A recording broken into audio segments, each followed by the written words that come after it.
Հարցին կպատասխանի Հայաստանի Հանրապետության վարչապետ Նիկոլ Փաշինյանը, համեցեք պարոն վարչապետ։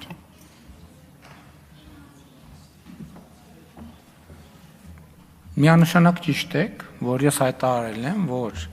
ԵԱԿ Մինսկի խմբի լուծարմանը մենք կհամաձայնվենք Ադրբեջանի հետ խաղաղության եւ միջպետական հարաբերությունների հաստատման մասին համաձայնագիրը ստորագրելուց հետո։ Բայց հիմա մենք դրան համաձայնվել ենք նախաստորագրելուց հետո։ Եվ ձեր հարցը հետեւյալն է, թե ինչու։ Շատ բարձ պատճառով։ Եթե դուք ուսումնասիրել եք փաթեթները, այդ թվում արդեն հրապարակված խաղաղության համաձայնագիրը, որ դրա մասին հարց չնչից, կարդացիք վերջը, թե չկարդացիք։ Դուք եթե կարդացել եք, նկատած կլինեք, որ խաղաղության համաձայնագրի մեջ, տեքստի մեջ, տարածաշրջանային կոմունիկացիաների հարցի կարգավորում չի տրվում։ Եվ երբ որ մենք հռչակագրում տեսել ենք, որ մի շարք հարցեր, որոնք խաղաղության համաձայնագրի տեքստում չեն կարգավորվում եւ այստեղ կարգավորվում են մեզ համար ընդունելի ձևով,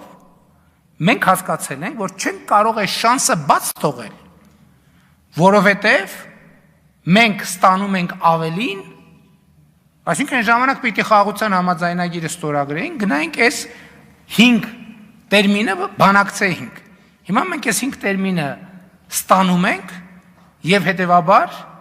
մենք պարտավոր էինք դա ստորագրել։ Երկրորդը, ինձ հետաքրքիր է, ինձ ընդհանրապես այդ մտքերի ընթացքը բան չի անում։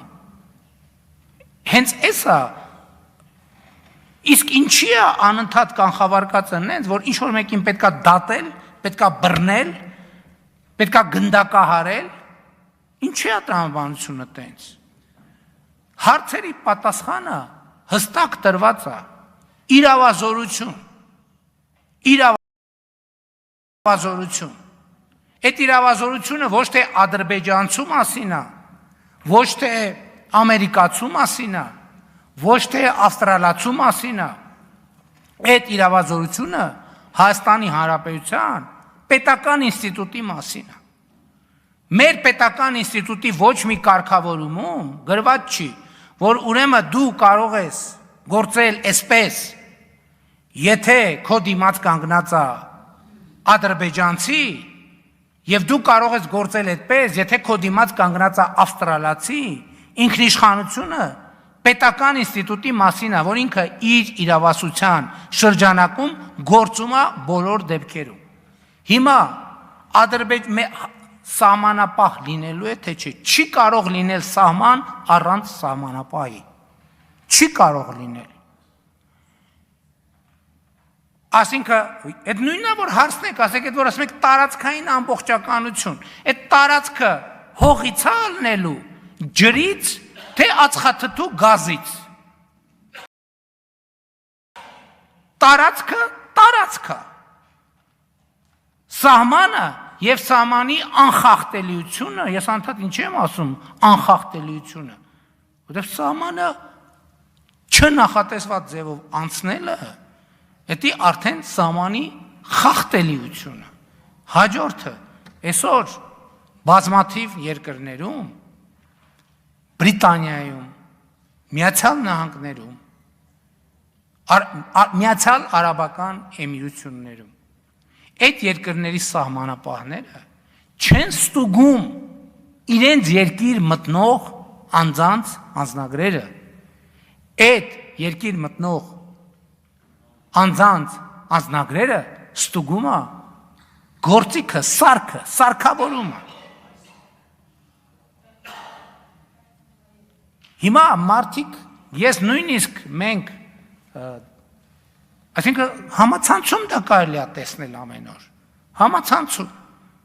Այսինքն այդպիսի, ես ասում եմ, որ մեր նպատակը, այն ինչ կարգավորում, որ մենք պետք է ունենանք, ընդ որում դա մենակ այդ կետի մասին չի։ Մենք Հայաստան-Վրաստան սահմանին, Հայաստան-Թուրքիա սահմանին, Հայաստան-Իրան սահման, մեր օդանավակայանում, մեր քաղաքացիների համար, օտարերկրյա քաղաքացիների համար պետք է այդ կարգավորում մտցնենք, որովհետև դա երկրի մասին է։ Էդ նույն հարցն է, դե 32 թվից տենց են անում, ոչ մի հարց այդ բանը մեթոդը, որ դու պետք է մարդուն ձեռ տաս, պետք է հոտոտես մարդուն, ականջը քաշես, մազերը քաշես, տենաս իսկական այդ է, չէ, չպետք է լինի մեր սահմաններին, ոչ մեկի հետ, եւ չի լինելու, ընդ որում չի լինելու, բոլոր տեղերը չի լինելու, ես ուզում եմ, որ մեր երկրում լինի այնպես, բոլորը գնում գալիս ասում են, դե Դուբայում եղել եք, երևի եղել եք, դե բոլորդ էլ եղել եք, մենք ուզում ենք, որ տենց լինի, մենք ուզում ենք, որ տենց լինի ու տենց ալնելու, ինչու՞մ է խնդիրը։ Արձագանք։ Հա, ինչ վերաբերում է կաթողիկոսի գահին հավակնելուն, գիտեք ինչ, եթե ես նայում եմ կաթողիկոսի եւ հոգեվորականի ձեր չափանիշներին, այս դահլիճի 60%-ը կարա այդ չափանիշներով հավակնի կաթողիկոսի գահին, այդ թվում նույնիսկ ձեր խմբակցության 60%-ը այդ չափանիշներով կարա կաթողիկոսի գահին հավակնի, այնպես որ դες շատ մեծ կոմպլիմենտ չարիք ինձ։ Արձագանք։ ԵԱԿ Մինսկի խմբի լուծարման 2 ամիս առաջ արված ձեր հայտարարության եւ այստեղ արված ձեր հայտարարության մասով մի հատ փոքր դիտարկում։ Խաղաղության պայմանագիրը չի ստորագրվել։ Տեղի ունեցել ընդամենը նախաստորագրում։ Ես անկեղծ ասած չհասկացա պարոն Փաշինյան, թե դուք ինչի բորբոքվեցիք, երբ որ ադրբեջանցիների այդ ճանապարհի վրա հնարավոր հանցագործության մասին եւ հայ դատավորի կողմից դատելու մասին հարց տվեցի։ Երբ որ մեր բարեկամ Վրաստանից Հայաստանի Հանրապետության հպարտ քաղաքացին գալիս է Հայաստանի Հանրապետություն, հայ սահմանապահը ստուգում է իր անձնագիրը։ Այսինքն ձեր պատասխաններից ես հետևությունն եմ արել, որ ադրբեջանցիները Հայաստանի Հանրապետությունում շատ ավելի ազատ են լինելու, ազատ են իրենց զգալու, քան Հայաստանի Հանրապետության քաղաքացիները։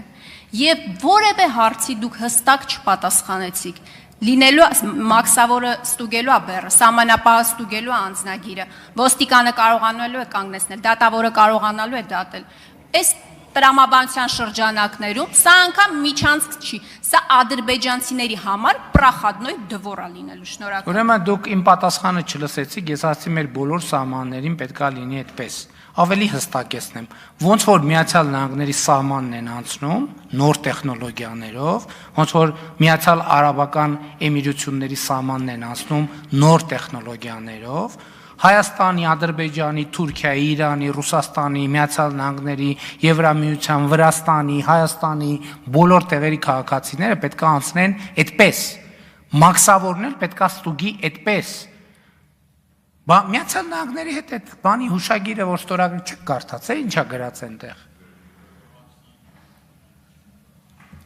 Բոլոր ժամանակակից մենք Միացյալ Նահանգների հետ մեր համագործակցությունը ինչի ենք այդքան կարևորում։ Արհեստական բանականության ոլորտում, խաղաղության խաչմերուկ նախագծի ոլորտում, որ մենք օգոստոսի 8-ին շատ ավելի կարևոր մի բան է տեղի ունեցել։ Մենք հնարավորություն ենք ստացել հասանելիություն ունենալ այդ բոլոր նորագույն տեխնոլոգիաներին։ Դուք ասում եք ո՞նց։ Փաստորեն 1867 թվականի մեր հարազատ մաքսային հսկողությունը չի լինելու։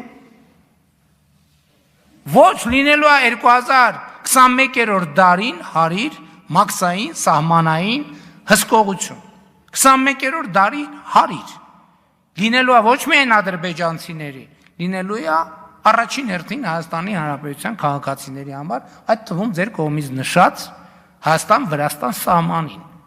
Բոլոր տեղերը, օդանավ դուք, որ գնաք որևէ ուղղությամբ, ձեզ ոչ մեկը դուք մարդկային կոնտակտ ունենալու եք այն պարագայում, եթե այդ սարքը պրոբլեմ արձանագրի։ Եվ ես ասում եմ, մեր երկրի օրենսդրությունը, մեր ինքնիշխանությունը տարբերակված չի ադրբեջանցու, Թուրքիայի քաղաքացու, Իրանի քաղաքացու, Հայաստանի քաղաքացու, Եվրամիության քաղաքացու։ Դուք եք անընդհատ ուզում, որ մենք մի հատ ինքնիշխանության առանձին ճյուղ ունենանք ադրբեջանցիների համար։ Դուք եք առավոտից իրիկու կներեք, դուք գիտեք ինչ Հայաստանում, ես իմիջիալից ասում եք, ես բացարձակապես չեմ բորբոքվում։ Ինչ ունեմ ես բորբոքվելու։ Ես ձեզ համար հասկանալի ձևով բացատրում եմ այն ինչ որ դուք Ադրբեջանը ընդհանրապես Այո, Հայաստանի Հանրապետության օրենսդրության մեջ չկա այդպիսի բան, քրեական օրենսդրության մեջ չկա որևէ հոդված, որ վերաբերվում է ադրբեջանցուն եւ չի վերաբերվում ճապոնացուն, թող ինձ ներեն ճապոնացիներն էլ ադրբեջանցին